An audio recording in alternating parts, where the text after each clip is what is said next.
Gas. Assalamualaikum warahmatullahi wabarakatuh. Salam sejahtera untuk kita semua. Waalaikumsalam warahmatullahi wabarakatuh. Bapak Ibu penguji dan penilai, kami merupakan peserta pelatihan dasar CPNS Angkatan 18 Kelompok 1. Pada hari ini kami akan mempresentasikan hasil diskusi kami mengenai analisis isu kontemporer. Adapun anggota kelompok kami terdiri dari Bapak Ahmad Abdari. Beliau merupakan penghulu ahli pertama di KUA Bandar Khalifah. Kemudian Ajeng Sundari dengan jabatan pengelola pengadaan barang jasa bertugas di kantor Kementerian Agama Serdang Bedagai. Bapak Aji Panagara sebagai penghulu ahli pertama di KUA Bandar Khalifah. Ibu Citi Asma Munte dengan jabatan statistisi ahli pertama di Balai Diklat Keagamaan Medan, dan Bapak Raja Inal Hasibuan sebagai penghulu ahli pertama di KUA Kecamatan Silinda, Serdang Bedagai. Baiklah Bapak Ibu semuanya, untuk mempersingkat waktu, mari kita bahas hasil diskusi kami pada hari ini.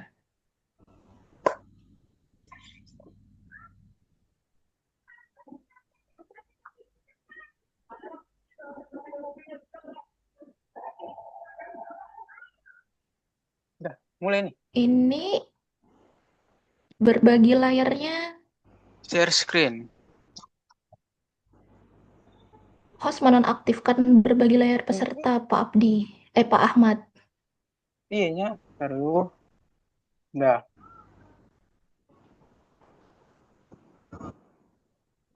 Udah belum? Sudah.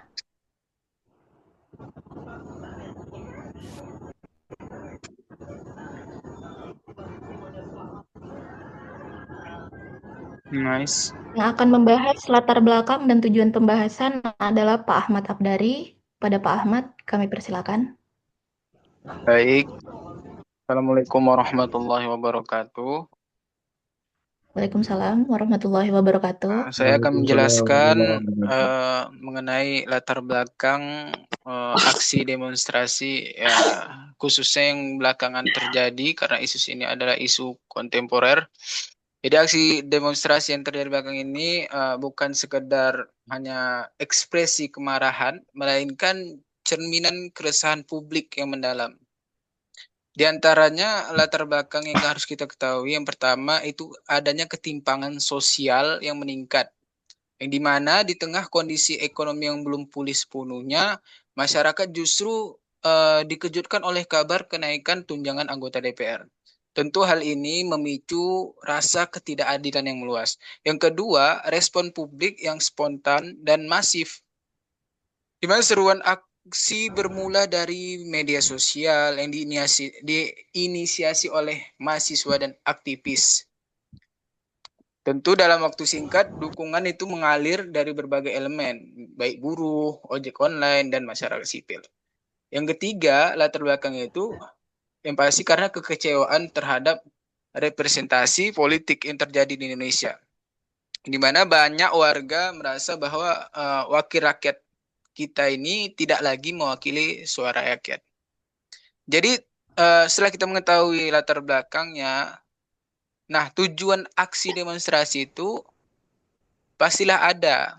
Yang pertama itu menuntut transparansi dan akuntabilitas. Di mana yang demonstran ini menginginkan agar DPR lebih terbuka dalam pengambilan keputusan, terutama dalam menyangkut hal anggaran dan tunjangan. Yang kedua, menolak kenaikan tunjangan yang tidak pro rakyat. Karena aksi ini uh, bentuk penolakan terhadap kebijakan yang dianggap tidak etis dan tidak berpihak pada rakyat kecil. Yang ketiga, mendorong reformasi kelembagaan.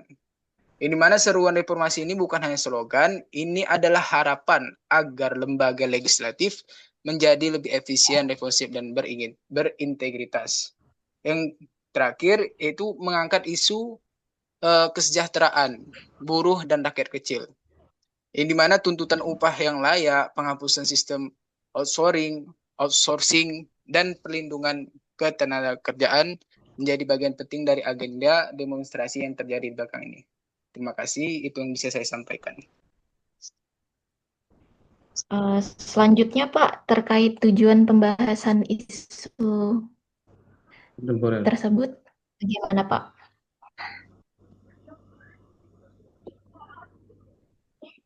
Tujuannya, Ahmad, apa nih tujuan? tujuan pembahasan isu tersebut untuk apa nih Pak? Tujuan pembahasan isu ya. Bentar ya.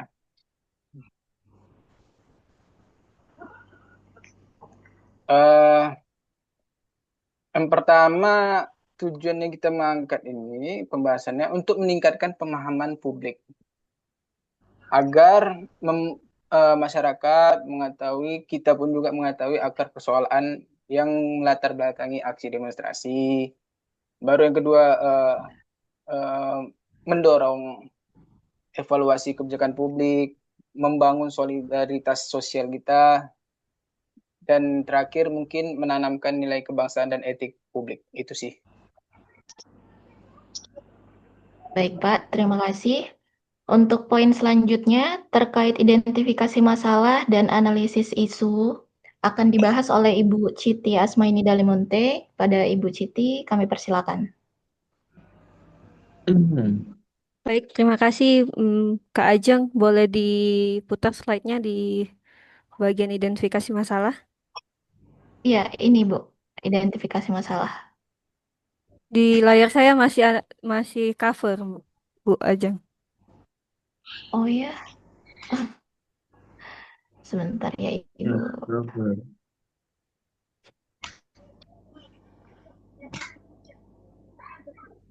Masih cover ya.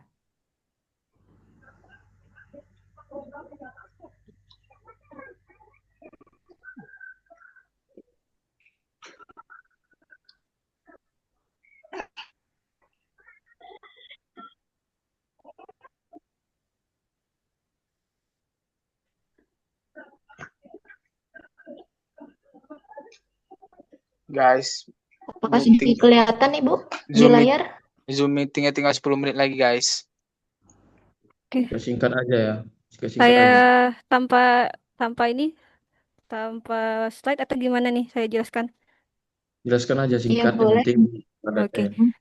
Oke, untuk bagian identifikasi masalah, dalam beberapa waktu terakhir terjadi demonstrasi besar-besaran di depan gedung DPR sebagai bentuk proses protes masyarakat terhadap kebijakan ataupun undang-undang yang dianggap tidak berpihak kepada kepentingan rakyat.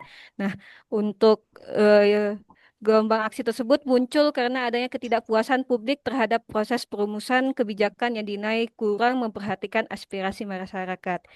Berarti identifikasi masalah pertama yaitu terjadi demo besar-besaran di DPR karena kebijakan atau undang-undang tidak berpihak kepada masyarakat kepada rakyat.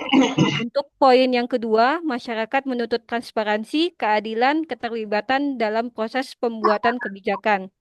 Nah, di sini masyarakat menuntutnya adanya transparansi, keadilan serta keterlibatan yang lebih besar dalam setiap tahapan pembuatan kebijakan. Hal ini mencerminkan bahwa rakyat tidak hanya menginginkan kebijakan yang adil dan berpihak, tetapi juga proses penyusunan yang terbuka, partisipatif, dan mampu mengakomodasi kepentingan bersama.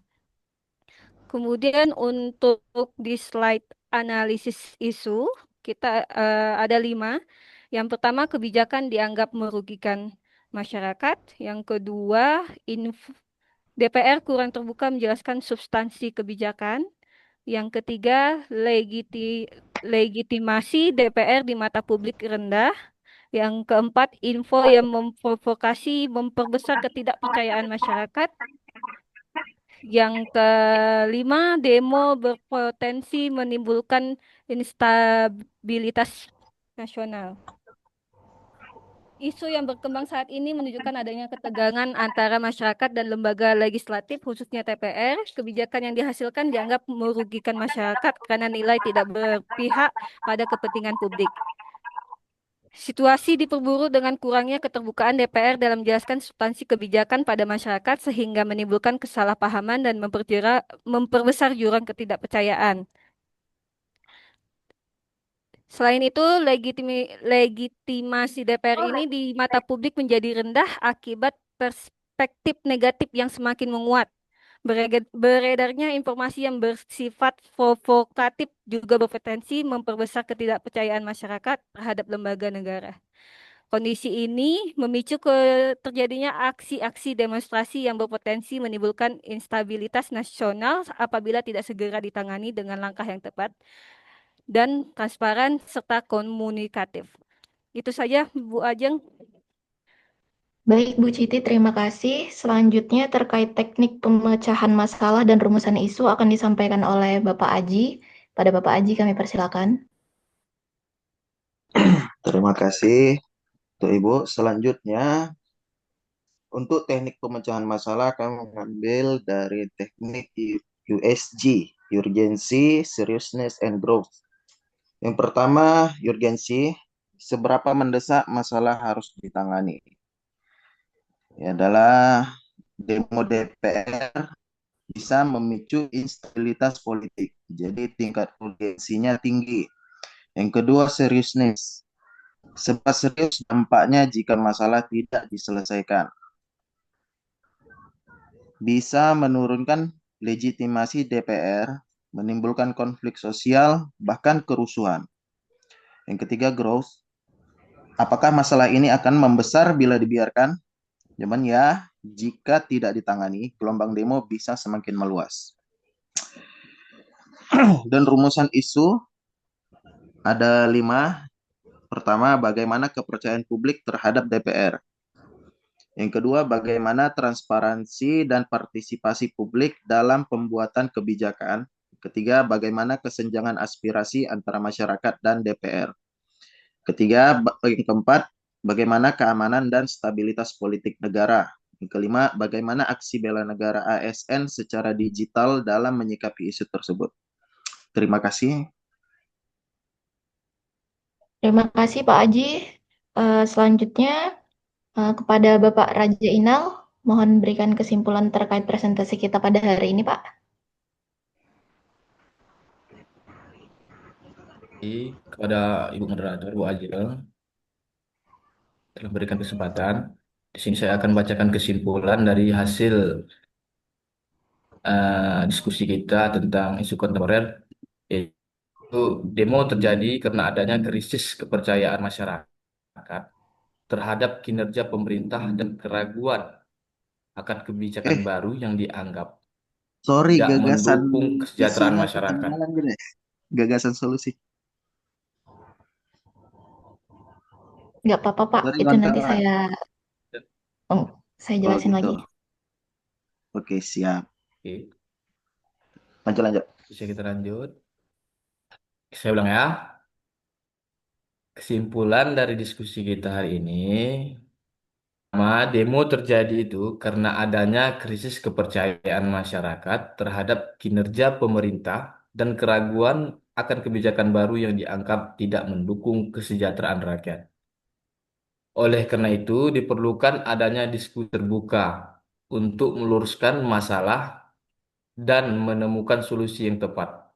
Sebagai ASN, untuk menerapkan bela negara dan menyikapi isu yang terjadi adalah dengan menjaga netralitas, menjadi sumber informasi yang benar, mendukung jelasnya demokrasi, serta tetap fokus pada pelayanan publik demi stabilitas nasional.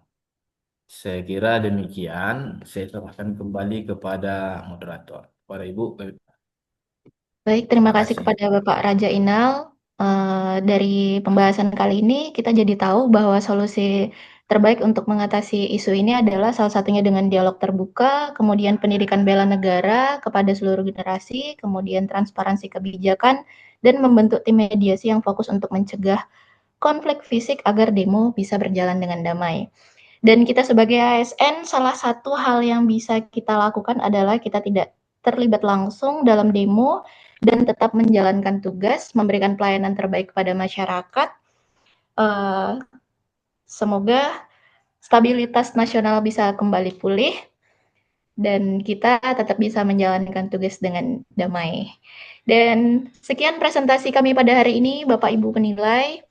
Kami dari kelompok 1 angkatan 18. Mohon izin pamit undur diri. Terima kasih atas perhatiannya. Wassalamualaikum warahmatullahi wabarakatuh.